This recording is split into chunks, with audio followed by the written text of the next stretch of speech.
Welcome to the Civic Engagement Panel inspired by A Good Kind of Trouble by Lisa Moore Ramee.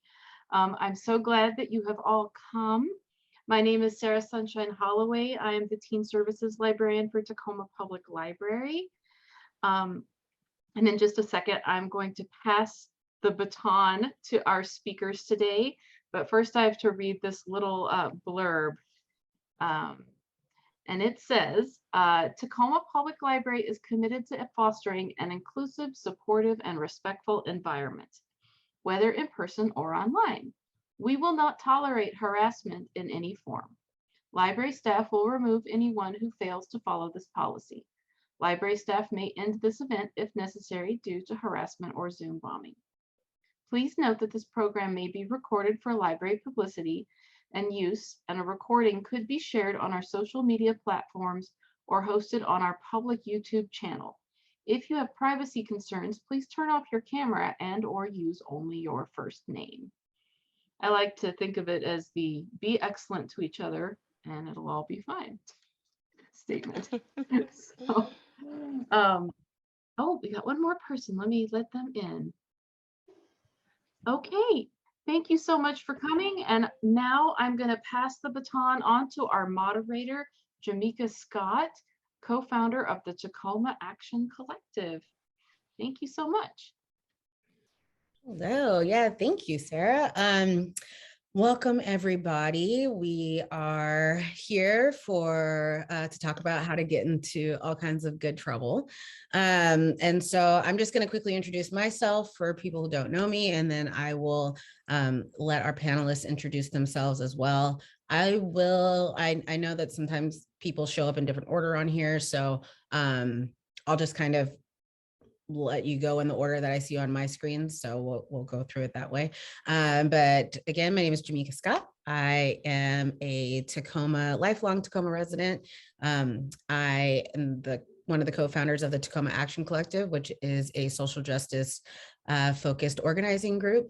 And I also am a writer, a filmmaker. I am currently a part of the Tacoma Public Library Foundation Board of Directors, as well as a handful of other things. So I am very happy to be here talking about getting into good trouble with some really cool people. And so I will pass it on next to Rhonda. Hi, my name is Rhonda Capps. I am a resident of Tacoma, lived here all my life, lived on Hilltop. I'm currently retired. I am a member of the Tacoma Colored Women's Association. The Colored Women's Club hosts all kinds of civic activities and other clubs and other organizations through our meeting rooms. I've been known for my activism as being a part of a major lawsuit that we, the plaintiffs, had brought against the Boeing Company for discrimination of African Americans. And I represented the class of professional engineers. I'm an engineer by trade, so is my oldest daughter. And I've been with the Boeing Company for over 30 years. Thank you, Rhonda. Next up, we will go to Heaven. Hi, I'm Heaven. I'm currently part of the leadership with the Mayor's Youth Commission of Tacoma, and I'm also very involved in my school's Latinx and feminist clubs. We really try to use the platform of the Mayor's Youth Commission to engage youth in being involved in their community, and so that's why I'm here today in the Tacoma as part of the Tacoma Reads panel, and I'm excited to be here and share. Thank you. And next up is Tara R. Good evening and happy Friday, everyone. I'm so excited to join y'all in this space. Yeah, my name is Tara Ryan. I am the chair of the Mayor's Youth Commission of Tacoma and a student organizer here in Tacoma in other respects. I think most relevantly towards demanding the adoption of ethnic studies here in Washington and in Tacoma. And yeah, thank you for being here. Thank you. And then next up we have Tara Z. Hi, my name is Tara. I'm Vice Chair of the Mayor's Youth Commission of Tacoma. I use she, her pronouns, and I am really excited to be here tonight, and just to have this conversation and learn more, and just, yeah, I'm really passionate about social justice, and I'm excited. Awesome. Well, thank you all for being here. I'm really excited to kind of dive in. I will ask that Sarah maybe just kind of keep me on track by letting me know when we should start to move into our Q&A portion of the evening. Other than that, we will just kind of jump in. There will be a time later. So those of you who are attending, if you have any questions pop up, feel free to pop them in the chat or write them down, but there will be a moment later on this evening where you will get a chance to ask any questions that you might have. So first, we're going to start off with a very easy question. What does it mean to be civically engaged? What does that mean to all of you? And anyone can start first. I won't pick anybody to go first. I won't put you on the spot. I can share first. I think whenever we mention being civically engaged, I think the first thing that comes to mind is maybe like government and being kind of like involved in your government. But for me, it's really just being aware of what's happening in your community and addressing issues that are going on within your community. So it doesn't necessarily have to be government or like federal or local, but I think really just being what's happening in your community. Anyone else want to chime in? I totally agree. Like responding to community need in the way that is like accessible to you, and as a community member, like you have expertise on what is best going to serve the situation. And so if that means engaging with elected officials, if that means organizing a protest, if that means organizing a mutual aid event, like it can look like so many different things, and it doesn't need to look like participating in government. Yeah, that I was like, did I just repeat what she said? I should add something. I guess I can add that there's definitely this idea that it means that you you go be like a legislative intern, but being civically engaged can mean just being informed and watching the news, talking to other people, and staying on the pulse of what's going on. Yeah, I really agree with what you both had to say. I think that civic engagement it comes in so many different forms, and I think it's really individual for each person and how they want to pursue civic engagement, or like how they want to approach it. And I think it can be anything from starting a conversation in your own community about issues that you see in your community or that are important to you, to being a legislative intern or running for office or something like that. There's like it's a wide range of things that you can do to be civically engaged. And I think the end goal of civic engagement is really truly to make a difference and enrich your community and have a positive impact to see positive change and help those who need it. Wow, these young ladies are very astute. I don't have anything to add to that. I agree with all of them, and I am so happy to be on this panel to talk about this, because my father was civically engaged, and he kind of ingrained that in myself and my brothers and sisters as we grew up, and then me in turn, my younger daughters. So it really means to be brave enough to care. and to show that care to me. It really means to be aware of your surroundings and have empathy for those around you. So with that, it's shown in the book, A Good Kind of Trouble, about her, the main character being aware of becoming aware. Actually, she grows to become aware of circumstances in her life that were indirect towards her, but directly affect her. And I think that's the most important thing, is it usually starts out with something that you care about, and it grows into something that you care for. Yes, I love that last thing you said, something you care about growing into something you care for.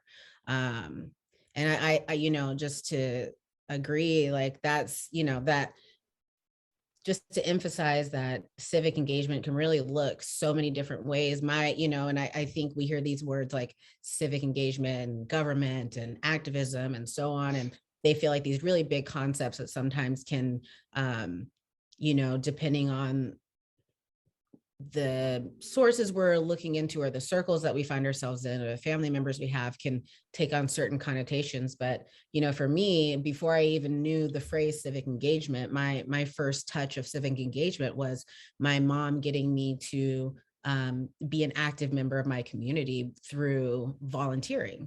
And sometimes that was volunteering to clean a traffic circle. Sometimes that was volunteering to, a house that had been boarded up, going and working with a couple of the neighbors to cut down the grass and make it look a little bit more pretty. Whatever that is, I agree. It comes down to that caring and empathy, and finding those things that you care about and figuring out how you can make an impact by engaging in those things. So with that, and this might feel like a very similar question, but I kind of just wanted to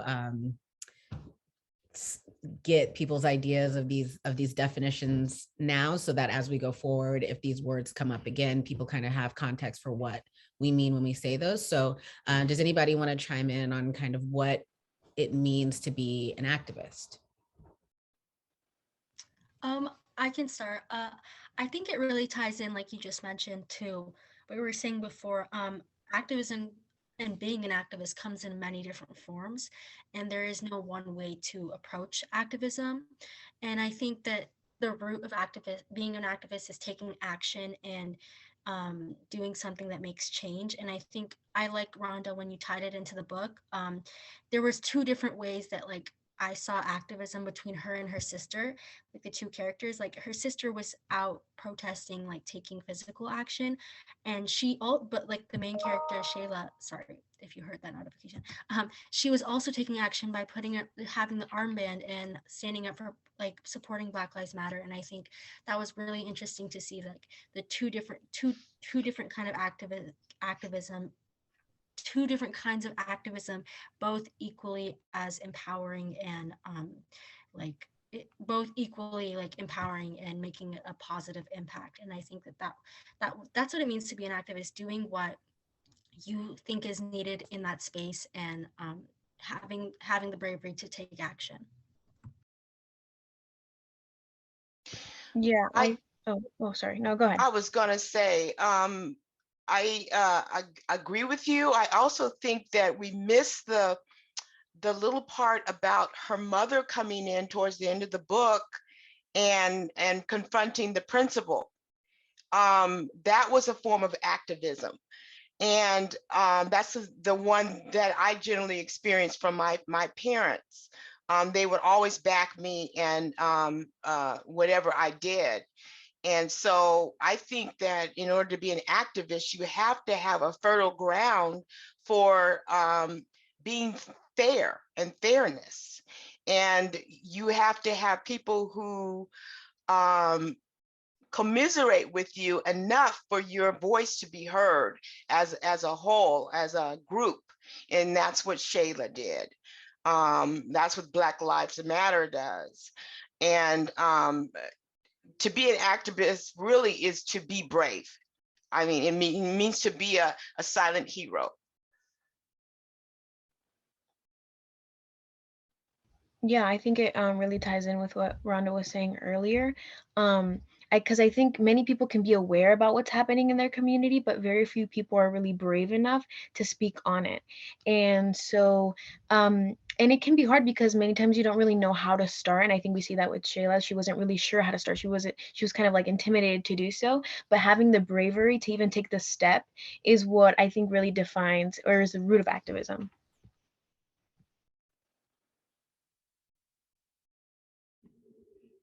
Yeah. Does anybody else want to chime in on that? I agree with what's been said. This is a great definition. Okay. I don't want to cut anybody off. Yeah, I mean, I agree. I think that, when I first started organizing myself, there was a lot of that, like, I have no idea what to do. And I didn't really think about it as community organizing. It came from that, that part of me that just really, really, truly cared about and cares, not past tense, but cares about Tacoma and cares about the community that we live in. And I think the other part of that is, that as much as I saw the pain and the anxiety and tension in the community, I also had the optimism that things could be different and be better. And so I think that that's a big part of it too, is having those moments in which you can combine that, like, reality of what's happening with taking a step and seeing that future. Because if you can't see that future, it kind of leaves you feeling a little listless. It might leave you feeling a bit,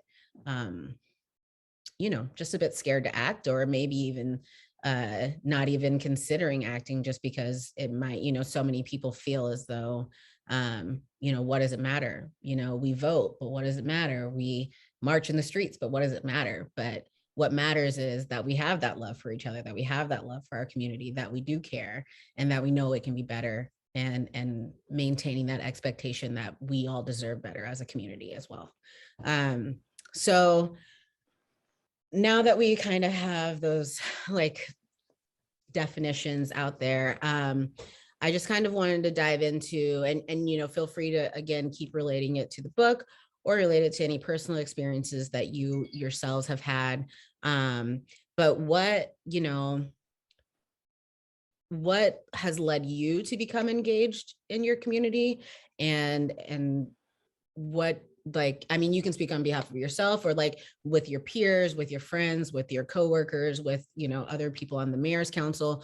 What are some things that get you motivated to get involved? What was that trigger for you that was like, I can no longer kind of, taking that step from, I see what's happening, and then from that to, now I'm going to take a step to take action. What was that trigger for you guys? What led you there? And I think we've touched on it a little bit, like Rhonda's mentioned, that her dad and parents instilled that in her. But yeah, so what are some of those other things that kind of led you guys to become active?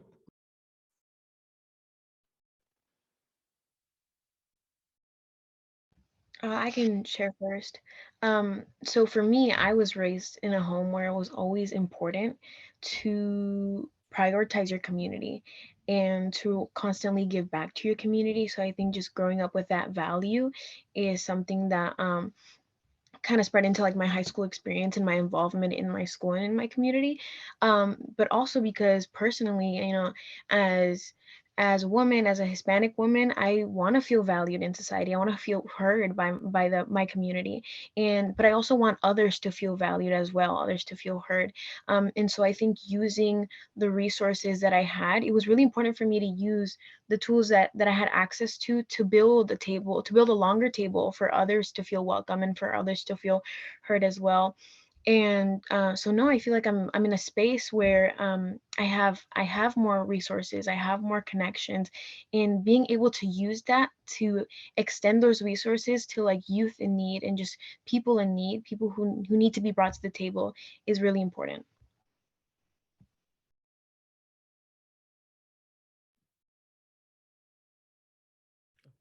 So what, keeping with that, did I cut somebody off? Did somebody else want to chime in on that? Okay. So keeping with that, like, what would you say, like, as I'm not a teen anymore. I'm definitely not a young adult. I'm definitely square in my adult years now. So, what can we as adults do to be supportive of, teens, young adults, and even, we see children as young as elementary school, showing up to protest with family members and things like that, and having these conversations. So what can we do as a community, as adults? How do we continue to support you all as you not only become and stay engaged, but like to prepare you to eventually, in my mind, the activism I do, it has, not that I'm sorry, it has a sense that like, I might be the facilitator of the organizing, but I don't have all the answers. I'm not the smartest person in the room. And so I come from a mentality that it works best when we all work together. So in what way can we continue to kind of build a bridge between older generations and younger generations? And how can we continue? What do you all feel you need as you do this work to feel supported, to feel guided, to feel mentored, and so on? I can go first. The first thing that I thought of with that question is that I wanted adults to like listen more. I think that that's like one of the biggest things that can be done. Genuinely, like having adults listen and want to hear what we have to say, because I think that a lot of times within organizing and civic engagement, as a young person, I feel tokenized, because a lot of times you see like you're put on a pedestal and like people say that they're listening, but then you never actually see like genuinely action being taken to listen to what you have to say. And I, even at like school, I see that sometimes like my admin will like make these promises but not carry through and like end up doing what is better for them. And I think that that's the biggest thing with having adults listen to youth, um, and like actually give them that space to speak and have impact on the work that's done. That's done. I think as an older, from the older generation, I'll be 60 next year. I think it's very important that us adults provide an atmosphere and an attitude where our young people can speak up and speak out, and also provide opportunities for our young people to speak up and speak out. And that can be at our dinner table, which it is at my house, and it has been for a long time. Um, it could be at your place of worship if you worship. It can be at a party, family get together, or anything where you engage the young people. We older people have a responsibility to engage younger people and listen to their voices. I think that being open-minded doesn't mean that you accept everything that a young person says, because we all know that they lack experience. But to listen, to really listen with a good heart and a good head on your shoulder, you could actually solve a lot of problems that they may have anxiety about. They may be trying to overcome, and if one of them is trying to overcome that, then at least there's 10 more. So I think as an older generation, we owe it to them to be more, have more platforms and things for them to speak up.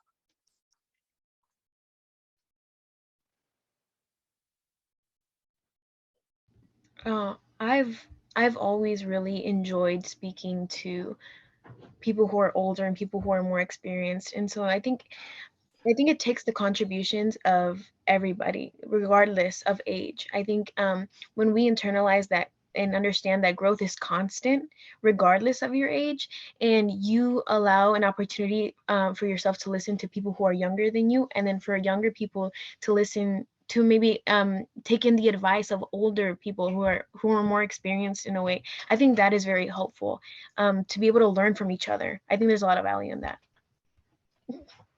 Sorry. No, I think that's great. And the way that you put that about, just understanding that growth is something that's continuous. And, I think that oftentimes you're right, that there is that divide of like, because you're older, you know more.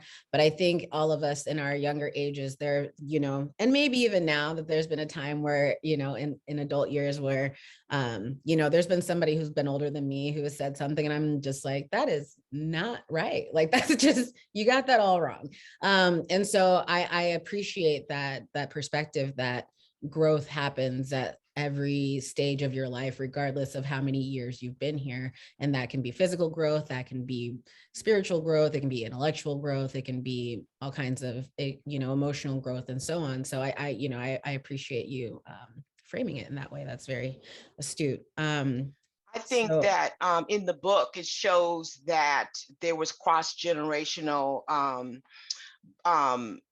communication between the mother and the father and the two daughters, as an example, where they allowed the older daughter a lot of freedoms to express her opinions, staying out late, going to rallies, things like that.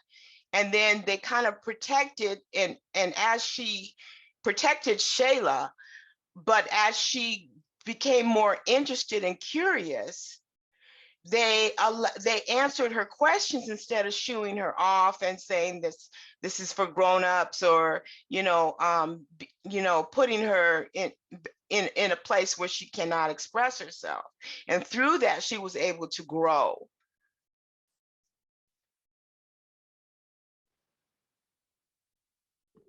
Yeah, I kind of going to that idea of, those who don't know their history are doomed to repeat the mistakes of that history. And so I agree, it has to be intergenerational. There has to be, we can't just expect that these conversations between elders and youth are just going to happen. We have to intentionally set the space for that to happen. I think, there's what I really love about this the Gen Z generation is that as much as there can be, as much as the idea of like, we should respect our elders is not necessarily a bad idea. But what I've seen a lot from this younger generation is that they're like, I will respect you if you give me reason to, but I'm not going to respect you just because you've been on this earth longer than I have, especially if you're doing things that I don't agree with.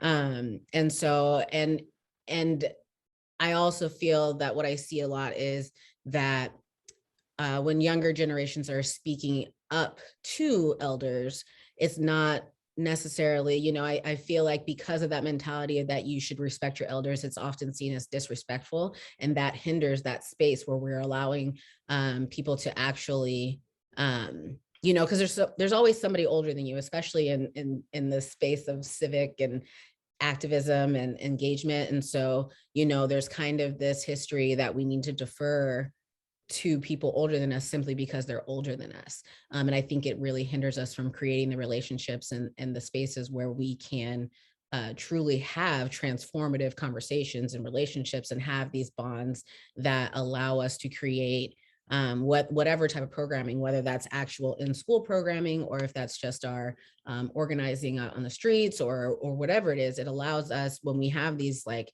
conversations and we have the space that's engaged, it's going to allow us to create things. It's going to help us to create a community that better suits all of us, rather than it leaning more towards suiting, people of a certain race, people of a certain age, people of a certain gender.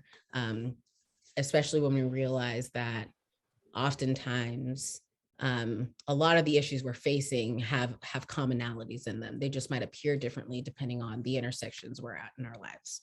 But yeah. So as what are some issues that you've that you've identified in our community, whether that's your school community, the Tacoma community, your work community. What are some things that you've identified and that are issues, and if you've worked toward a solution after you've identified that issue, can you talk about kind of what steps you took? And it's okay if you don't have an answer to the issue that you have identified. That's, we're all working toward better. So don't feel like you have to have all the answers there. Well, I'm on a personal mission to change a lot of young people's lives, minds, I should say, about voting and how important it is. In my house, we celebrate voting. We go out to dinner, we vote together, and then we take the ballots to the ballot box. A lot of people, I should say, not just younger people, but people were very disenfranchised, I guess that's the word, about our voting system in the last 8 years.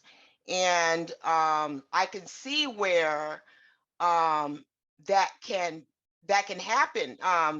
We've all seen it unfold where the ballots weren't counted, or they were counted and they were challenged, or they were, ballots were lost, and all kinds of things were happening. You kind of lose, how you say, you kind of lose hope in the process. It's one of our basic fundamental rights, and yet it's being attacked. And how do we come together as a people to change that, to combat that? And what I've taken on personally to do is to talk to as many people as I can about voting and how important it is to vote, and especially now, because things are being decided that are going to be here for the next 50 years. Climate control, economy, inflation, all these kinds of things are going to be decided. And we got to get together, and we've got to let other people know that voting, your basic fundamental right, is one of the most important things you can do as an adult. So thank you, Rhonda. You didn't know I was going to be here, and I didn't know you were going to make that wonderful talk. But my name is Jenny Peterson, and I am a member of an organization called the League of Women Voters, which has a reputation as about as old and fusty and dusty an organization as could be. But back in the day, we were really on fire. And our organization essentially is what got women the right to vote, even though it was 100 years ago. And we're still doing that sort of stuff. And we still are out there in public encouraging people to vote. And I had a wake-up call yesterday by looking at the data on voting in the Secretary of State's website, which is sos.org or .gov, I guess. And what it told me, there was a voting by age, and the people who actually vote most are the ancient and decrepit grandmas like me. And me. You guys, you young guys, we kind of get concerned that you think we're only good for chocolate chip cookies. And we kind of think, hey, we're a little bit better than that. So we are out there, and okay, so let me finish at your age range from 18 to 35, do you know what percentage of registered voters cast their ballots? Jamika knows. Take a wild guess. Heaven, you had your hand up. Take a wild guess. What percentage? I don't know. Hopefully at least 40%. Okay, somebody else, different number? Tara? What percentage of young people your age voted? Of the ones who were eligible to vote, who have registered? Any idea? I'm not really sure the percentage, but I do know that it's less because people have been getting driver's licenses less, and so they're not automatically getting registered to vote. Right, there has to be some effort made to register yourself to vote. Any other ideas that want to come out here? We had 40, some people, 40%. yeah, in the comments, there are some people who say, it looks like Ksenia says 30%, he says 50%, so yeah. Okay, well, the bad news is that it's 12%. Wow. Only 12%. And it was kind of like, whap, wake up, Mrs. Peterson. Wake up, Jimmy. We've known that we needed to be more active and more cooperative with people your age. And boy, the numbers kind of really got to us. The majority, it only turns over 50% when you turn 50 or 60. So Rhonda's and 60. Jamika are people who are going to be deciding the big issues because they're actually out there using that vote as their voice. I actually fall into that first group between 18 and, you said 18 and 35. Yep.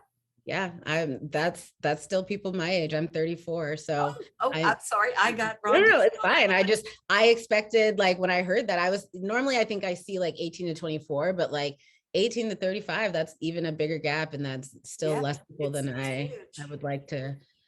And I get it. Like, I've had conversations with a lot of my friends about how fruitless it feels to vote.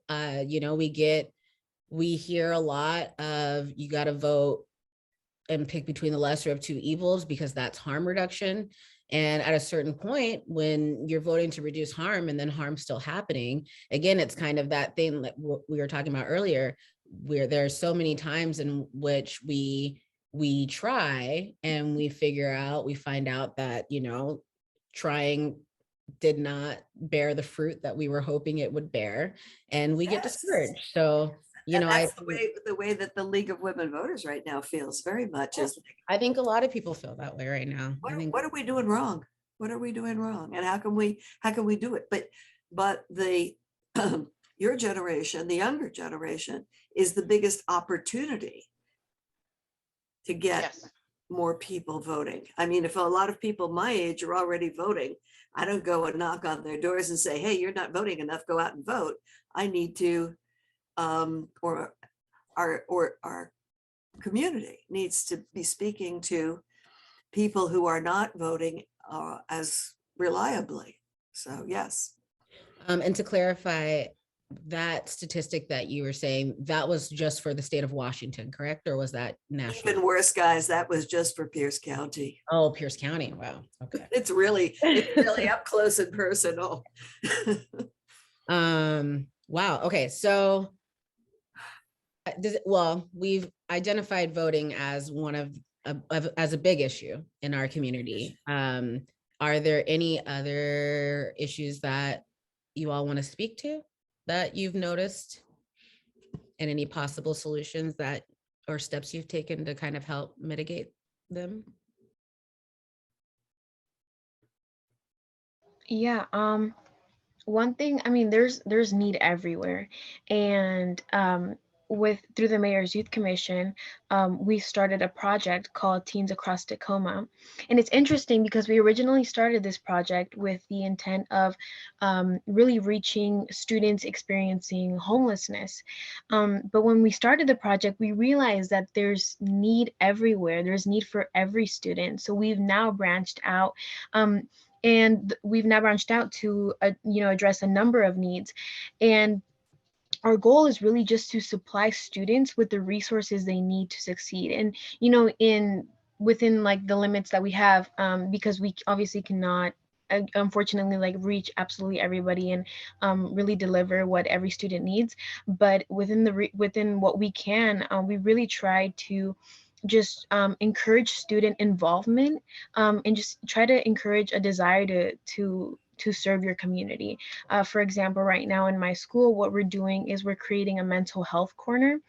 So what that looks like is it's a space that we're decorating so students who are experiencing just an episode or struggling with their mental health can kind of just take a few moments to breathe before they get back to their education. Because I truly believe that being your mental health, addressing your mental health is an important step in your education. And a lot of students, they don't have an opportunity to do that, whether that be their home or somewhere else. And so if we can just provide a space where students can say, hey, I can take a breath before I continue, we hope that it can enhance student performance in their schools. And it's things as simple as that, because there's so much that needs to be addressed. And we're really just trying to encourage students to care for the people around them. Mhm. Very, very good. Wonderful thing. Yeah. So I think that really, one of the things that you talked about being mental health, as somebody who's been a student, as somebody who's an organizer. I used to work in domestic violence services. So, like you said, the need in general is just great. And oftentimes, it doesn't really matter what field you're in. If you have kids, if you don't have kids, if you are a kid, if you are an adult, you notice the need. And sometimes maybe it's your need that you have. And I think one of the, today there was, the national conversation today was about Kyle Rittenhouse, and we won't necessarily go into all of that, but mostly, a lot of the things that I saw on the internet was, people kind of saying, well, we should use this as a call to action and so on. But I really felt that overlooks people's need to grieve and people's need to take a step back for a moment and take a moment for themselves and to do what feels good to them. So I think that this is probably a really good moment to pivot into, in the work that you do, whether it's your student work, whether it's, the role you play within your family, or whatever work that you plan to do professionally, outside of school. What do you do to take care of yourself? Mhm. I personally, I'm kind of a grandmother to some kids that are friends of mine from church, and I like to go play with them. I also tutor them. I read to them. There are two little boys from 7 and 8 years old, and I take the time out that their mother doesn't have. She's busy. She's got 4 kids and a husband. I kind of come over twice a week and kind of give them some time to just be kids and ask questions about things and to explore. I also read to them books that are classics, that they probably won't get at school. Um, I find that enjoyable. That makes me feel young. Another thing I do is take walks in my neighborhood and see who my neighbors are and introduce myself. You never know who needs what, or who can help at what time. So, just a couple of those things besides shopping. Those were those are the things that I use to get out into my to be out and about. Mhm. Anyone else want to share any of their self-care tips?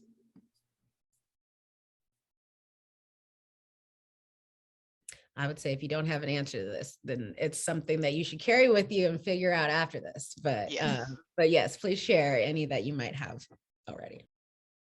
Very true. I think especially like once you're engaged with things, and you start like meeting other people, you start having these wins, like it's very easy to keep going and not take time to not intentionally take time to celebrate and like you said, like breathe and rest when things don't when things are the way they are. And I think the biggest thing for me has really been a change in mindset where I have tried to internalize the idea that like rest is a part of activism, because rest is resistance in the system we attempt to navigate. I think like there, like kind of what Heaven talked about with the mental health corner, like there is such pressure on students to achieve, and that can be incredibly draining and over time really dangerous if you're not provided with resources and support and community and mentors and leaders who encourage you to take time for yourself to move or create, play, like Rhonda said, that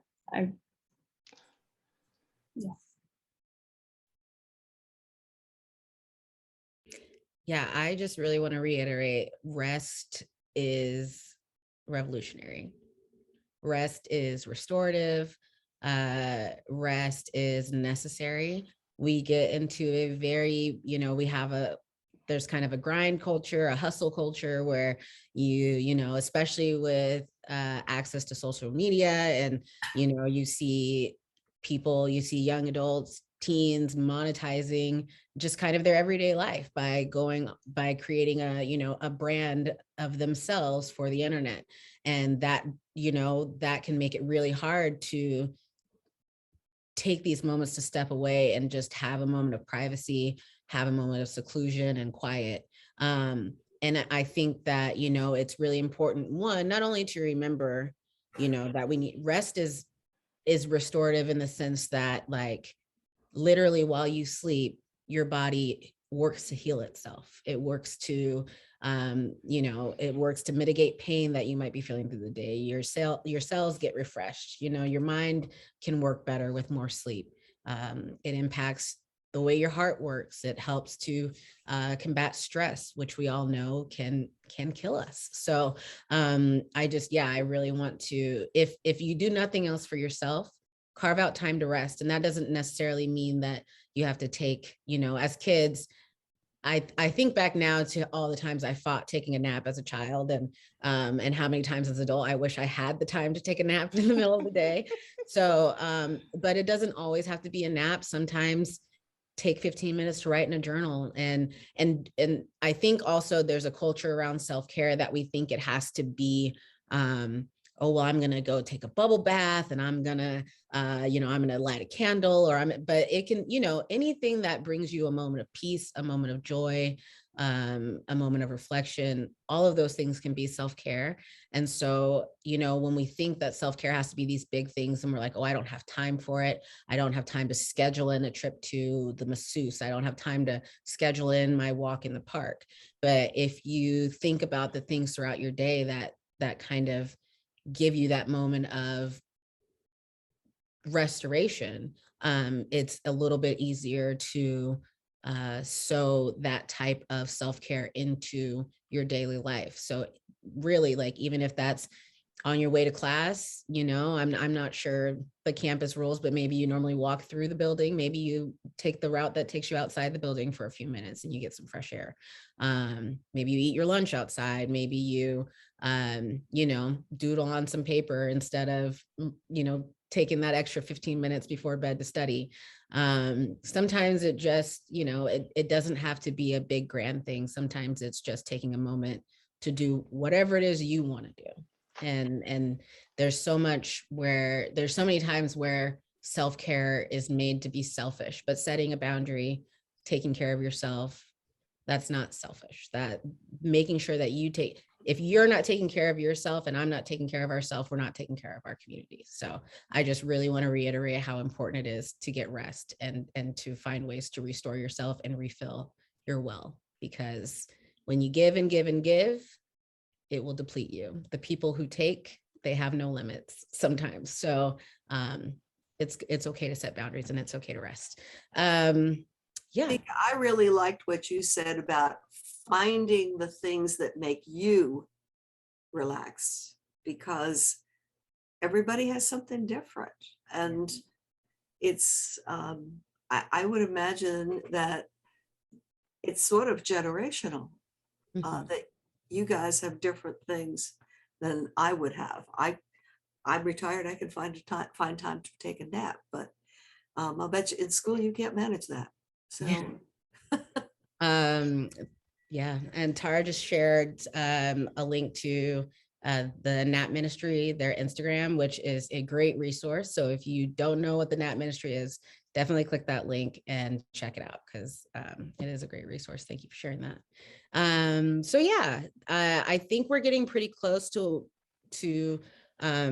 wrapping up so we can move into some Q&A. I would ask, I guess lastly, are there any last thoughts that you have about anything we've talked about, or maybe some part of civic engagement that we haven't talked about that you maybe want to touch on briefly before we move into the Q&A? Yeah, I would like to say that I really enjoyed this book, and which is the reason why we're here. It's a, it's a youth book for younger adults, but it touches on, there's a lot of similarities in my life and how I became an activist with Shayla's life.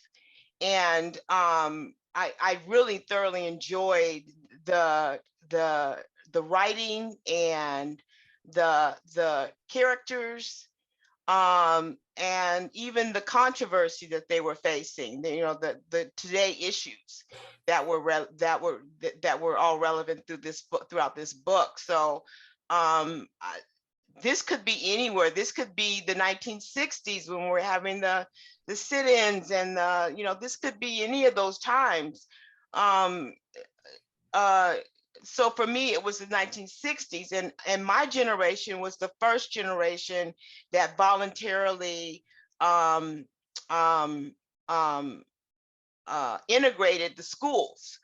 And Tacoma voluntarily integrated itself. It wasn't mandated. They just said, we're going to do this. This is the right thing to do. We're going to do this. And when I was a kid, my local school went from all Black to half Black, half white. They bused kids in from the north side to go to my grade school, which was McCarver, and then I went on to Jason Lee.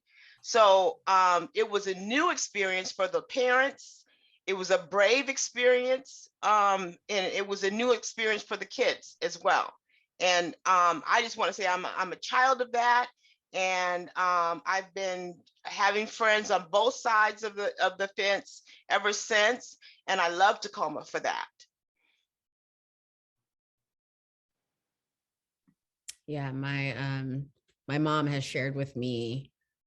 She was also a part of that time in Tacoma where schools were being integrated, and she went to Stanley actually. But oh yes, yeah. So, but yeah, like and that's I think that one of the great things that this book is, it's I guess great and unfortunate, is that it does have a timeless quality to it, because unfortunately, a lot of the stuff that was happening when you were younger is the same thing that was happening when I was younger, which is the same thing that's happening for you all now.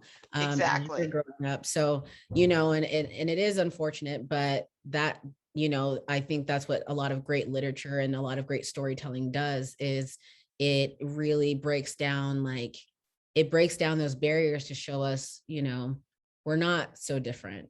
Our experiences in specificity might be very different, but the impact they have on us, the system that caused them, or the system that perpetuates them, it hasn't changed very much, and we all are experiencing it. And I think that that goes back to what we talked about with intergenerational organizing and intergenerational coming together and having these conversations where we can sit down and listen to people who can educate us on our past. And we can listen to the youth now about the future that they would like in their present.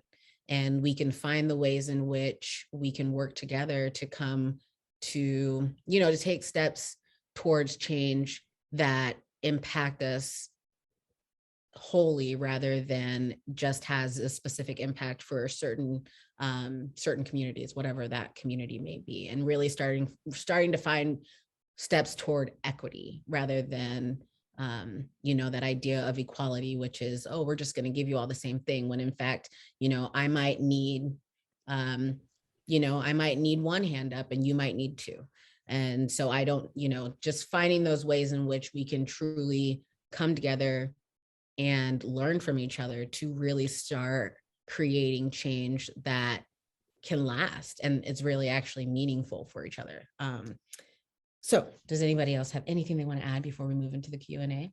I was just gonna say one more thing is that, like, as far as you were saying, organizing and stuff in your own community, sometimes it goes beyond your household too, because I think that a lot of people, like, their parents grew up, like, or like raised them, like, teaching them about politics or like engaging in their communities and stuff. And like for me, my parents are both immigrants, and so I never was really like influenced, like, or open to like being civically engaged. I was always taught to be independent and like to stand up for myself, so I did always learn about that.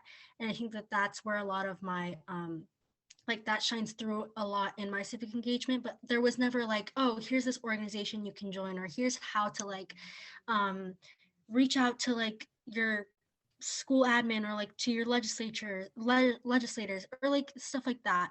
And I think that that's another, like, going to find those resources for yourself is also a very viable option for how to get civically engaged. And yeah, I think that there are so many ways to get involved, and I think that it's really important that to get involved either way, like no matter how you get involved. And yeah, but yeah, I don't know if that made sense. Sorry. Yeah, no, Yeah. no, go ahead. I was just making sure you knew you made sense. Go ahead, Heaven. No, I was just gonna reiterate what we mentioned briefly earlier, and then kind of what Tara was mentioning, that activism will look different for all of us. I think as participating members in our society, I think we do have responsibility to care about those around us and to serve in whatever ways we can. But those responsibilities aren't always going to look the same, because my strengths are going to be different than the strengths that Tara has, or just what we know, how we know how to. The way that we know how to integrate ourselves is going to look different, if that makes sense. And so we all have very valuable traits that are going to serve a purpose. And so all that's really required is a will to get started. Because as long as you have a will to get started, then you're definitely starting somewhere. Yeah, I agree. Getting started is usually half the battle, and kind of pushing yourself through whatever fear. I know for myself, I often experience a lot of imposter syndrome. And so that can be a thing that stops me from taking action that maybe somebody else won't take because it was my specific perspective. But that's the one thing I've learned through my organizing is there are as many ways to make an impact in your community as there are people in your community.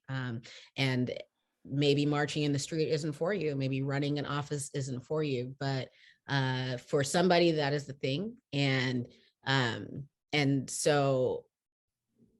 that's okay that it's not for you. You don't have to do everything. You don't have to be everything. And so it's just a reminder that, you know, if there's one thing that you know how to do well, do it and find a way to utilize that thing. Find a way to utilize that thing to help you address the issues that you're seeing in your community. I never thought that of myself as an activist until I started doing it. I've always been somebody, I felt I was a writer, a storyteller, but once I kind of found a way to marry my storytelling with my activism, I felt that I started to feel I was making a bigger impact because I felt like I was being true to who I was, and I wasn't trying to be something else for somebody else. So I agree with that, Heaven. Thank you for kind of reiterating and sharing that, you don't necessarily, not everything's for you, but take the step and try, and figure out what is for you, and then use that to be impactful in your community.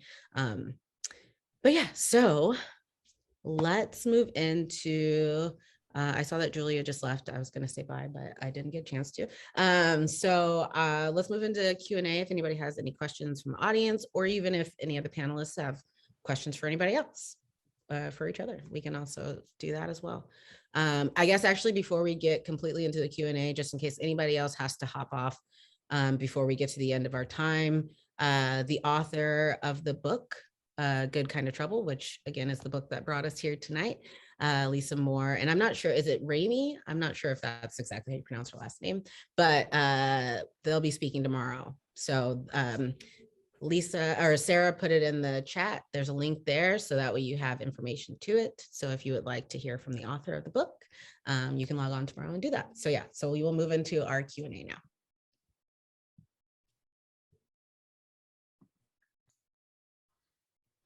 And it's okay if y'all don't have questions. Well, I would like to know from the young girls, do they have a chance to talk to older adults, like grandmas like myself, or older activists, or all their whole circle is just younger people?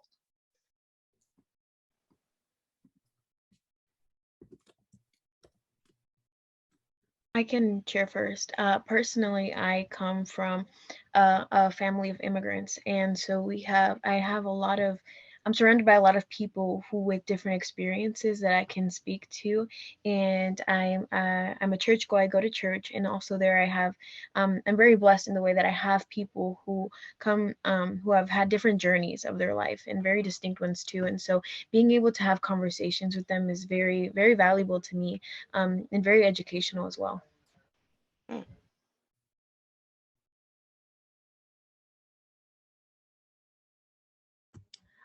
I agree. With what Heaven you were saying about like having adults in your life with different like stories and like different walks of life, I think is the word.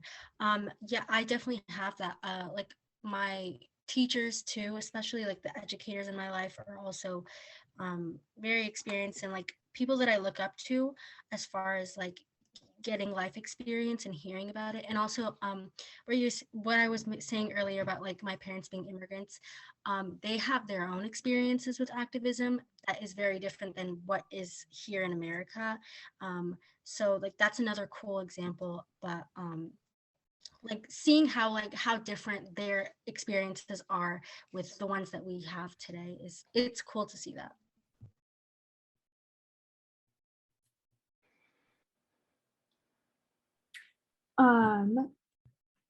Yeah, I agree with Tara. Like there are certainly elders and primarily educators that I hear from. I speak with my grandparents who have spent a lot of their lives involved in disability activism for disability rights. I speak with my other grandparents who in their youth joined the Peace Corps.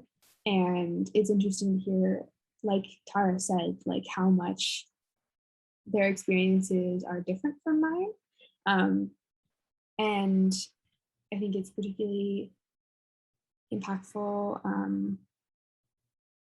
to hear from people who have a longer legacy than I do of being involved in especially as youth in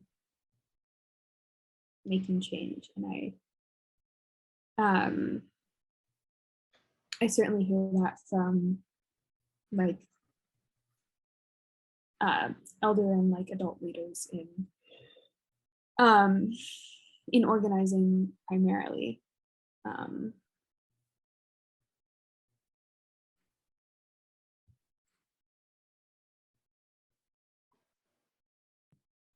Thank you for sharing. Does anybody else? And I forgot to say that. So for the folks that are still in the audience, feel free to either send a question via the chat or just go ahead and raise your hand. You can unmute yourself and ask your question that way as well. So yeah, I just want to make sure I clarified that, because I was just like, ask your questions and didn't give you any path to do so.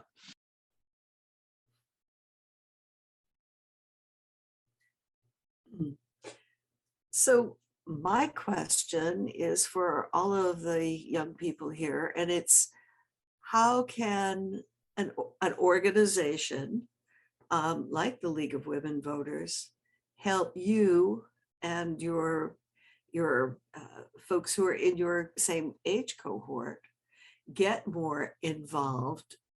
My particular area of expertise is voting, but there are lots of other ways to be involved. But how can we work together? Is there a way that you could think of that we could work together?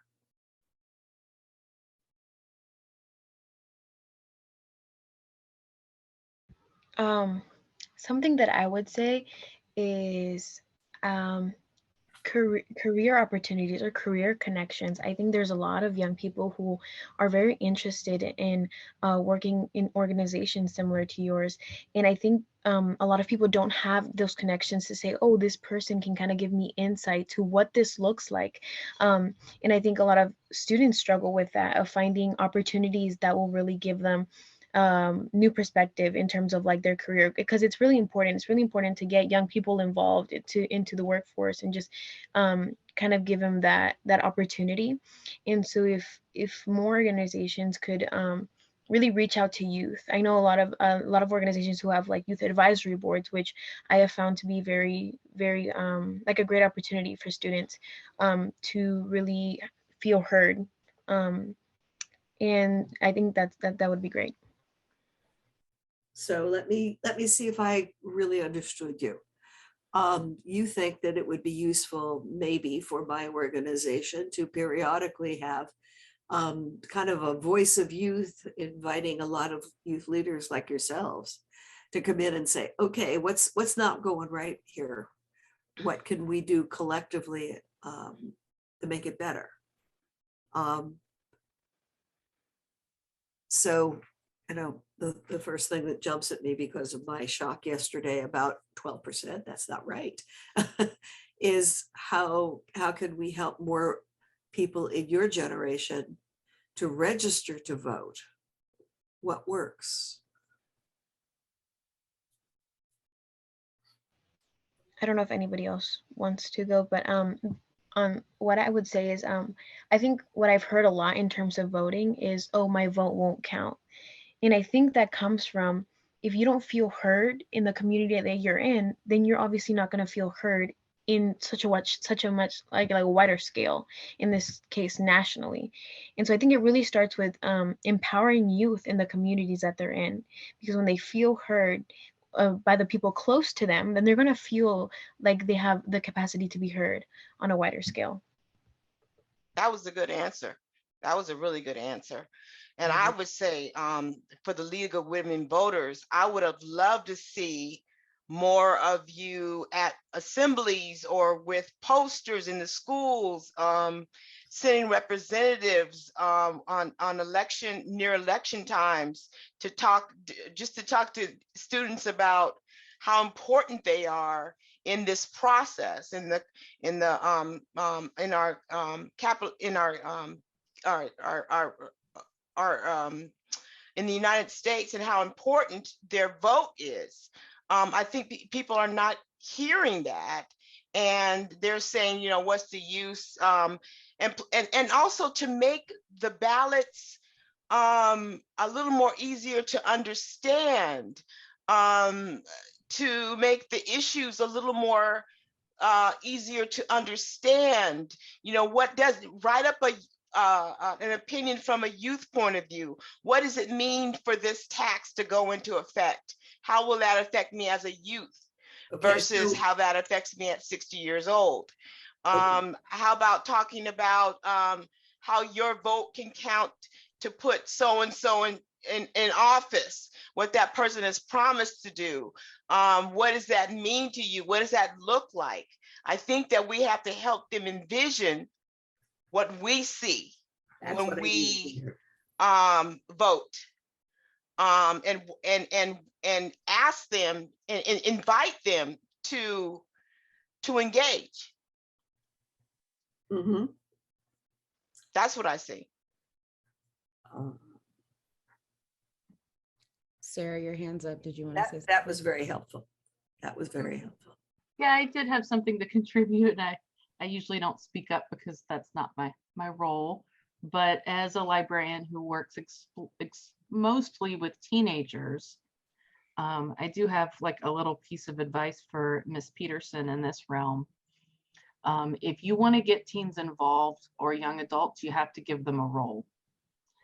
Now they can help develop that role through a board, but if you don't have like a role of something for them to do, then it's very hard for them to get engaged with your organization. That's been my personal experience with having volunteers and interns over the years. If you can bring them in and say, what do you care about? Help me decide what the role will be. You work together, and then you create some positions for teens or young adults to exist within, and that helps give you like structure to what they might do. That's just my personal experience. I couldn't resist saying something. And like all situations, personal experience is the one that really touches the rest of us and helps us see, oh, if she can do it, maybe there's a way I could do that same thing. I mean, that's how I always see it, you know. Darn, if she can do it, I sure can. Yeah.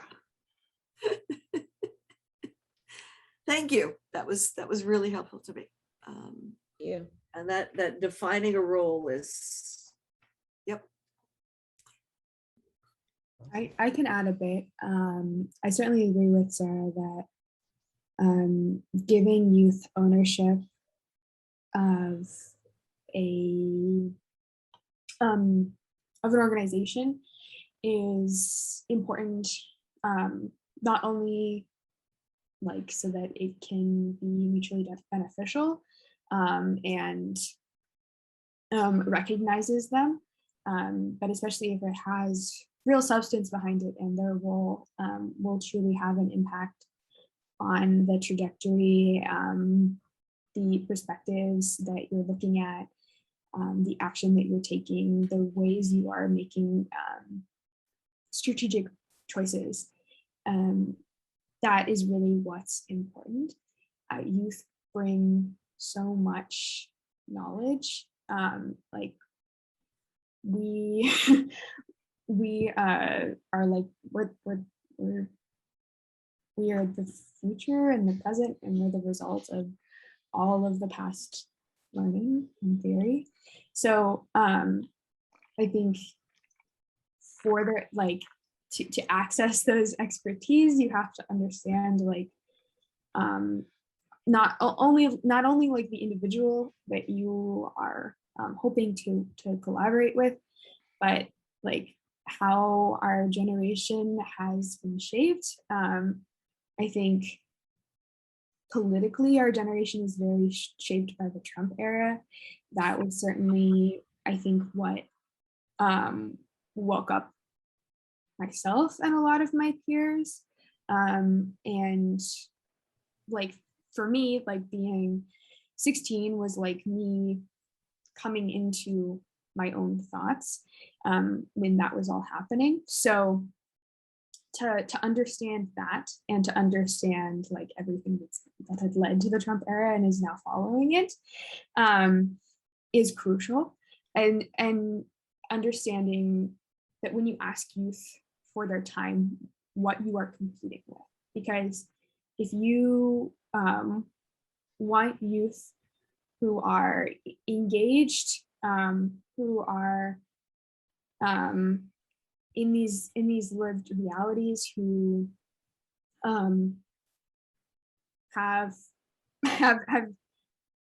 sit at an intersection of multiple identities, like I think specifically like understanding that you are competing with their time, not only for school, but for things like work and the many like family responsibilities.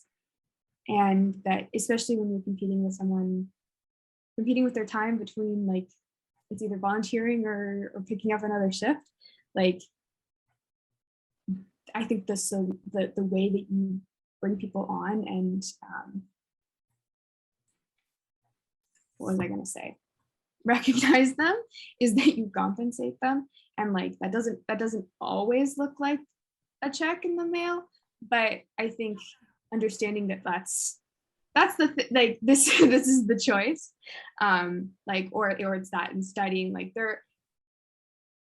the things that you really care about and like are impacting our decisions, and like seeing where potentially we are disengaged because we have been disenfranchised or not heard, and like what exactly like youth are speaking out on but actually is not being taken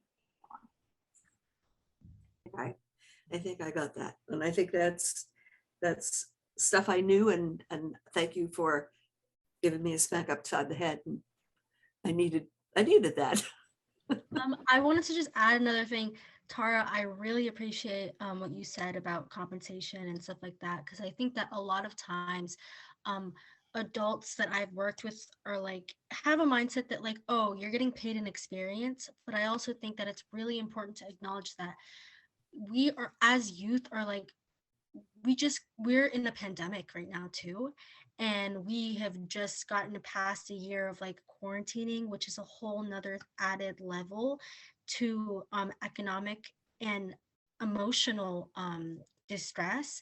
And I think that a lot of people that I know are burnt out right now, even myself. And I think that that's a really important thing to also acknowledge, like creating a space for youth to be involved and in a way that energizes them and gives them motivation and passion. And I think another thing is more generally with voting is that like inspiring students by acknowledging how important voting is, by letting them know that everything that happens in government and like things that you vote on really do affect you. And I think that I was thinking about this earlier, is like I recently joined this organization, and I was doing more research about it, and I realized like, wow, a lot of the legislation that they have worked on directly impacts me every single day, and I would have never known that. And this is stuff that people vote for, and I think that that is so crucial to emphasize, especially when going to youth, because it's like you may not realize how much politics do actually affect you, or how much government actually affects you, until you actually read about it and you realize, wow, like I get free healthcare as like this certain age in Washington because of this bill that was passed that my parents voted for, or this and that. And I think that's a really important thing to emphasize, how you really are impacted by what you vote for. Yeah, absolutely. Okay. Yeah, I think that that's great. I think a lot of time, you know, especially when I was like running for office, like it was very interesting because there were just, you know, people didn't even know who the current mayor is, because again, people are just so disengaged because they feel like they've been shut out. They feel like their voice doesn't matter, that their vote doesn't matter. And so they don't want to take the time to do it. And also people are busy, like, you know, like it's been mentioned now, like not only do students have school, but, you know, I think that we underestimate the responsibilities that teenagers have in their households. Some teenagers at a certain age are also contributing to paying the bills in their home. And Yes. so I know for myself, for a really long time, like I didn't have the luxury of doing an unpaid internship. I didn't have the luxury of volunteering. I also didn't have the luxury of running for office, because that takes time and it takes money. And so I think, and as an artist, as a creative, you know, there have been so many times where people are like, well, we'll tag you, we'll give you credit, but like credit doesn't pay my bills. Credit doesn't, you know, like, and at the end of the day, yeah, I do this because I love it, but I also do it because I'm good at it and it can make me money so that I can feel comfort in being able to know that my bills are paid and that I can put food on my table. So Anxiety down. yeah, you know, and I think that people underestimate, like, there's so many things that go into maintaining mental health, and being paid adequate wages, having a roof over your head, having food on the table. Those all go into your well-being. And when we want to teach youth to be empowered, then we should treat them with that respect that when you see politicians and other people who are working for the city getting paid 6-figure salaries, and then you're like, but come do this for me for free, or for like a $50 stipend and a pizza at the end of your term, like it just feels like a slap in the face, because you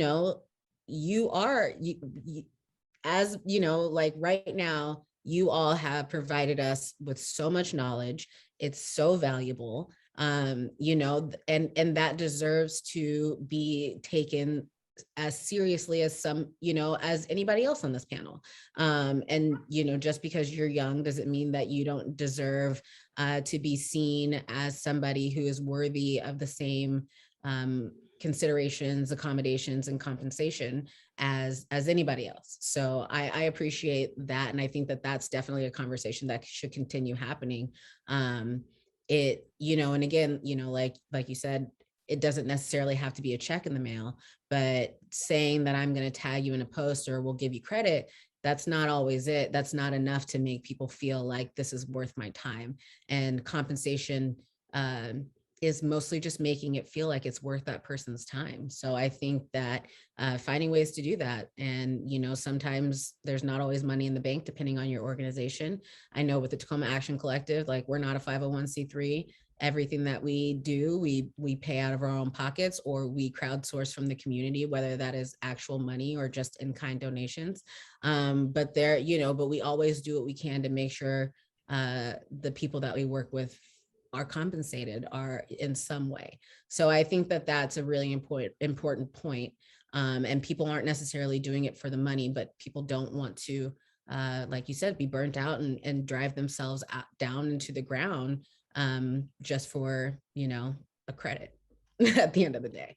So I really appreciate that insight. And I hope that I encourage you all to keep, when somebody's like, hey, do you want to do this? And I would say, like, just send them an invoice. Be like, yeah, sure. We'll talk about it. And I'm going to, just go to Canva and find an invoice template and put some numbers in there and be like, these are my rates. And I just think, like, you get asked to do adult things all the time sometimes before you're ready to do it and make choices that have, these really big decisions. And so, like use those skills the same way adults do, and demand that you be treated with that type of respect, because at the end of the day, where people put their money is also sometimes how they show their respect. So if you really want to know what somebody finds important, don't ask them, look at their checkbook. Yeah. And often when you look at the city's budget, they say that budgets are moral documents, and that's because it tells you where people's priorities and morals and so on are. So although money is not everything, money is important, especially because we live in a capitalist society. So until that's not the case, it is how it is. So I just want to say again, I really appreciate you all being here. I really enjoyed not only reading this book, but also being here to kind of talk about the various themes in the book with you all and how it can relate to us here in Tacoma and Pierce County and Washington and beyond. I look forward to kind of seeing, you know, what else you all get up to as you continue your civic engagement through the city of Tacoma and beyond. In the chat here, Rhonda said to contact her in the future. And I would also put my name on that list. If any of you ever need anything, an ear, advice, whatever that might be, feel free. I think you all have my email at this point from the thread we were on. Just feel free to get in touch with me. And then Sarah, did you want to close us out? Really don't have a lot to say other than thank you so much for coming. If you get an opportunity to come to tomorrow's talk with the author of A Good Kind of Trouble, I hope you can make it. But even if you can't, it was such a delight to have you here tonight. Just as an audience member, this has been amazing.